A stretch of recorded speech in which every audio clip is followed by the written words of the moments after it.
जोहार दोस्तों, सभी झारखंड वासियों का स्वागत है हमारे एक और नई वीडियो में।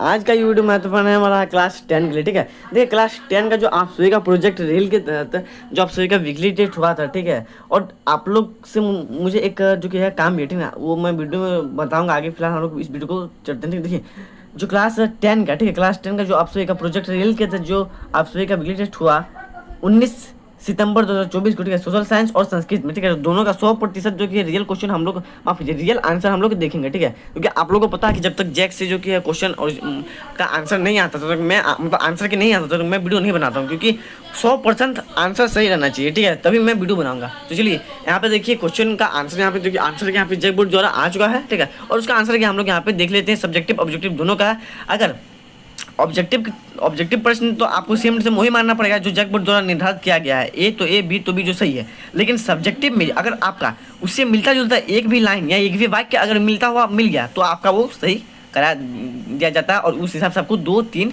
मतलब जितना मार्क्स का वो क्वेश्चन आता है उस हिसाब को मिलते हैं। ठीक है, तो देखिए आप लोग मुझे नीचे कमेंट में बताना कि आप लोग में से किसके किसके स्कूल में जो कि है हाफिजली एग्जाम कल से शुरू होने वाला है। ठीक है, क्योंकि अभी तक जो कि हमारे स्कूल में है कुछ जो कि नोटिस नहीं आया है, और जैक बोर्ड द्वारा भी कुछ नोटिस नहीं आया है। तो ऐसे में नहीं लगता कि कल आप हम लोग का या आप लोग का, ठीक है, हम लोग स्कूल में या आप लोग के विद्यालय में जो कि है क्या होगा, आप लोग का जो कि हाफिजली एग्जाम होने का चांस है। तो आप लोग नीचे जो कि कमेंट करके बताइएगा कि आप लोग का अगर नोटिफिकेशन आ गया है, ठीक है, अगर आप लोग का नोटिस आया है तो कुछ मदद भी मिलेगी। ठीक है, चलिए हम लोग वीडियो को शुरू करते हैं। देखिए वीडियो को शुरू करने से पहले जो यूट्यूब चैनल में, हमारे यूट्यूब चैनल में नए हो जल्दी से चैनल को सब्सक्राइब कर दो, क्योंकि ऐसे महत्वपूर्ण वीडियो आप सभी को हमेशा देखने को मिलते हैं।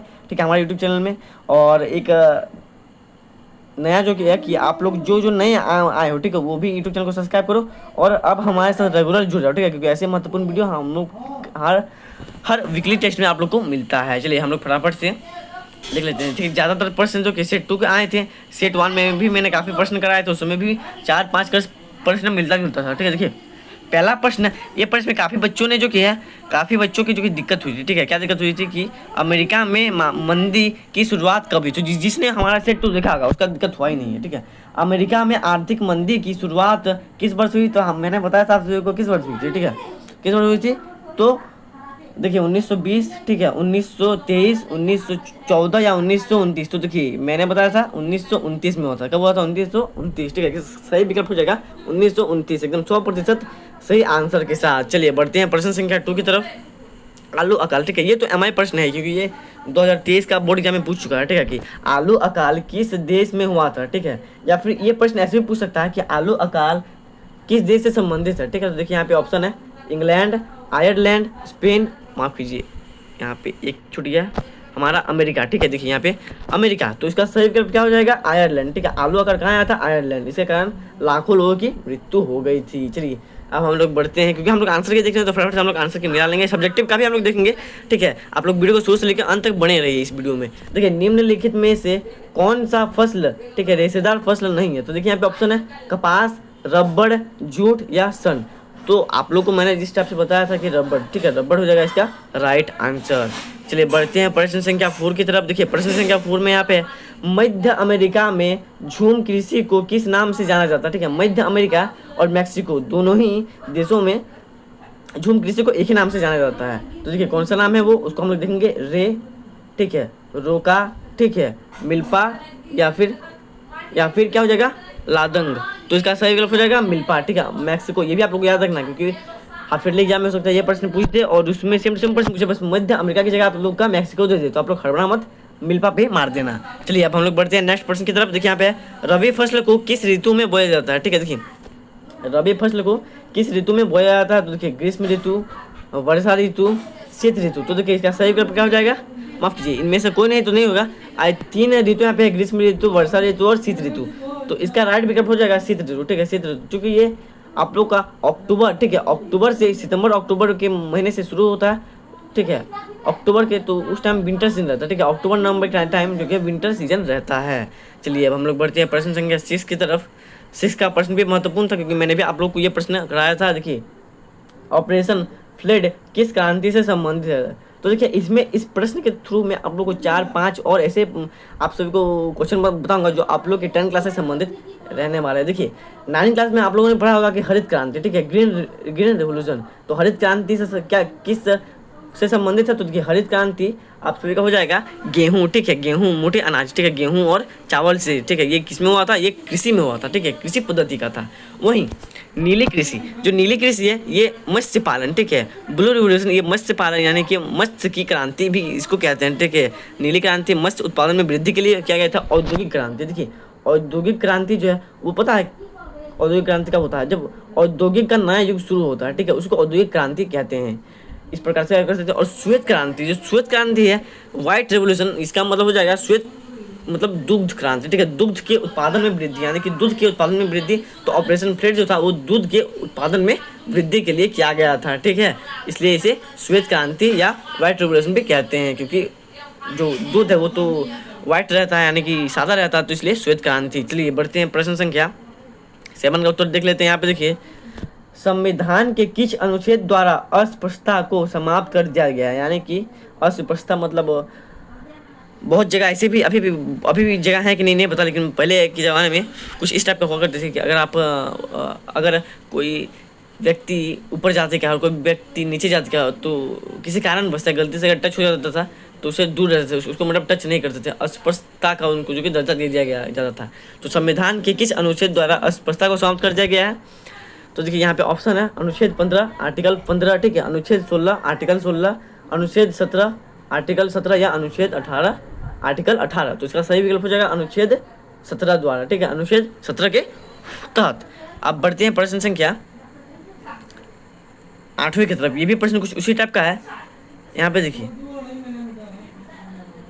यहाँ प्रश्न है 1976 में हुए किस संविधान संशोधन द्वारा प्रस्तावना में धर्मनिरपेक्ष शब्द जोड़ा गया, ठीक है, यानी कि धर्मनिरपेक्ष का मतलब होता है कि एक ऐसा स्थान या एक ऐसा समूह जिसमें सभी धर्म को बराबर का जो कि है मान्यता दी जाएगी, यानी कि कोई भी धर्म वहाँ पे अपना रह सकता है, ठीक है, धर्मनिरपेक्ष सभी धर्मों के लिए अपेक्षा करना। तो देखिए 42वें 44वें 41वें या 43वें, तो इसका राइट आंसर हो जाएगा 42वें संशोधन में, ठीक है, 42वें संशोधन में।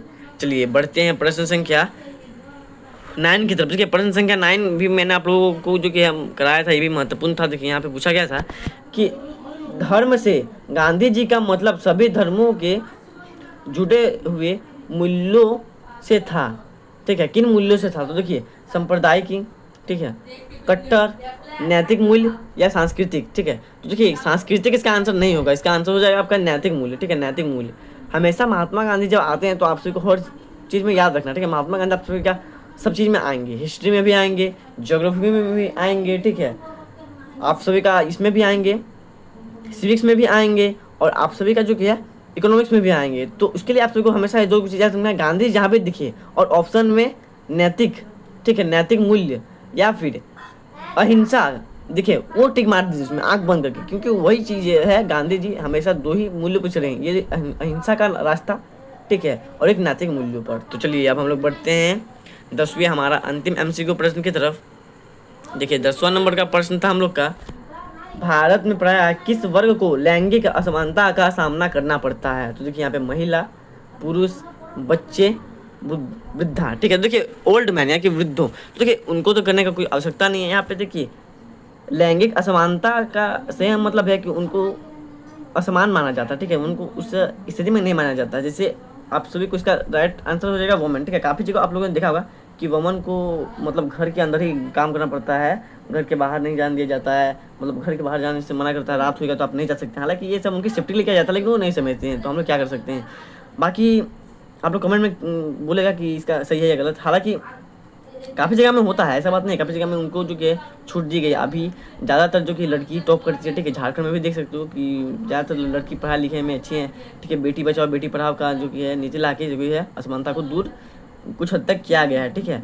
और मैं बता दूं कि जो ये भारत में, ठीक है, किस वर्ग को लैंगिक असमानता का सामना करना पड़ता है? तो महिलाओं को समानता करना पड़ता है, ठीक है, क्योंकि पुरुषों अपने आप पुरुष तो अपने आप में एक मतलब अलग ही टाइप का मानते हैं, तो महिला इसमें कुछ हद तक फंस जाती है, ठीक है। तो चलिए हम लोग बढ़ते हैं नेक्स्ट प्रश्न की तरफ। नेक्स्ट हम लोग का सब्जेक्टिव उत्तर, पहले हम लोग प्रश्न को देख लेंगे, इसके बाद उसको उत्तर को भी हम लोग देख लेंगे, ठीक है। देखिए 11 नंबर का प्रश्न आप लोग का कुछ इस प्रकार का पूछा गया था कि लैंगिक असमानता किसे कहते हैं, ठीक है। डेफिनेशन आप लोग याद रखिएगा, मतलब प्रश्न हम लोग इसका उत्तर डायरेक्ट देखेंगे। उसके बाद देखिए रोपण कृषि क्या है, ठीक है, रोपण कृषि क्या है, ये था आप लोग का 12 नंबर का। उसके बाद देखिए 13वें नंबर का आप लोग का प्रश्न था, जातिवाद क्या है, जातिवाद की बुराइयां कैसे दूर की जा सकती है। ये हो जाएगा आप लोग का 13वें नंबर या 13 नंबर का उत्तर। और 14वें नंबर में देखिए, भारत की 3 नगदी फसलों के नाम बताएं। ठीक है, तो ये भी हो जाएगा आप लोग का 14 नंबर का। उसके बाद 15 नंबर में, जाति का राजनीतिक पर क्या प्रभाव पड़ता है। ये हो जाएगा 15 नंबर का प्रश्न। और 16 नंबर का आप लोग को पूछा गया था, भारत के रबी फसल और खरीफ फसलों में अंतर स्पष्ट करें।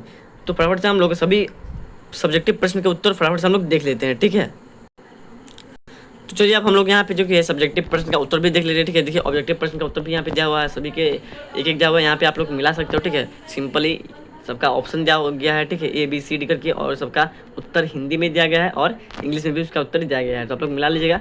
चलिए अब हम लोग बढ़ते हैं 11वें नंबर के उत्तर की तरफ। देखिए 11वें नंबर का आप लोग का पूछा गया था,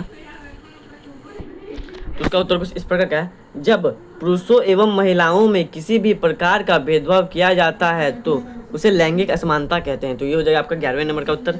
चलिए 12वें नंबर का हम लोग का उत्तर देख लेते हैं। देखिए, वह खेती जिसमें अत्यधिक उत्पादन के लिए लंबे चौड़े क्षेत्र में एकल फसल बोई जाती है, जैसे चाय, गन्ना इत्यादि, तो उसे क्या कहते हैं, रोपण कृषि कहते हैं। चलिए अब हम लोग बढ़ते हैं 13वें नंबर की जो उत्तर था उसके तरफ। तो 13वें नंबर का उत्तर को भी हम लोग देख सकते हैं। यहाँ पे था, जातिवाद का अर्थ है समाज में उच्च वर्ग द्वारा निम्न वर्ग से घृणा करना। जातिवाद के विरुद्ध जनमत तैयार कर हम इस बुराई को दूर कर सकते हैं। तो इसमें से अगर आप देखिए, जितना भी अभी तक मैंने क्वेश्चन सब्जेक्टिव में देखा, ठीक है, पढ़ा, उसमें से आप मतलब आंसर देखा, उनमें से एक भी अगर आप लोगों ने मिलता जुलता क्या होगा। ठीक है, मान के चलिए इसमें अगर आपने जब पुरुष ये लिखा, ये नहीं लिखा, इसमें आपने सिर्फ ये लिखा बाकी नहीं लिखा, इसने आपने कुछ इतना लिखा, ठीक है, उतना लिखा, तो आपको मार्क्स मिलेंगे, लेकिन उस टाइप से मिलेंगे। जैसे 2 मार्क्स का है तो 1 मार्क्स मिलेंगे, 3 मार्क्स का है तो 2 मार्क्स मिलेंगे, 4 मार्क्स का है तो 2 मार्क्स मिलेंगे। तो इस टाइप पे आपको जो कि है मिलेंगे। ठीक है, अब हम लोग बढ़ते हैं अपने नेक्स्ट प्रश्न की तरफ। तो देखिए, भारत के 3 नगदी फसल इस प्रकार है। ठीक है, किस प्रकार, गन्ना, तंबाकू और रबड़। तो ये हो जाएगा आपका 14 नंबर का उत्तर। अब हम लोग बढ़ते हैं 15वें नंबर के। देखिए सब के सब जो उत्तर है ये जैक द्वारा ऑफिशियल उत्तर है। ठीक है, जैक द्वारा जो कि ऑफिशियल उत्तर है, बाकी आप लोग को थोड़ा ज़्यादा ही लिखना है ताकि अच्छे मार्क्स मिले। इसमें देखिए 15वां नंबर का जो कि है उत्तर आप लोग का इस प्रकार हो जाएगा, जाति का राजनीतिक पर अनेक रूपों का से प्रभाव पड़ता है, जो इस प्रकार हैं। विभिन्न राजनीतिक दलों द्वारा जाति के आधार पर उम्मीदवारों का चयन। ठीक है, सरकार में विभिन्न जातियों का प्रतिनिधित्व, जातीय भावनाओं को उकसाने, ठीक है, उकसाने में राजनीतिक दलों की सक्रियता, कमजोर जाति के लोगों को राजनीति में बढ़ती अभिरुचि।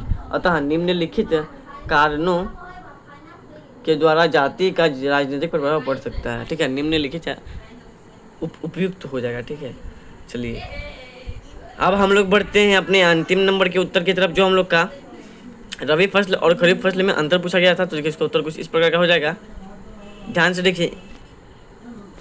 रबी फसल और खरीफ फसल में निम्नलिखित अंतर है जो इस प्रकार के हैं। देखिए कौन कौन से, देखिए रबी फसल में पहला जगह है, रबी फसल शीत ऋतु में बोई जाती है, बिल्कुल शीत ऋतु में बोई जाती है।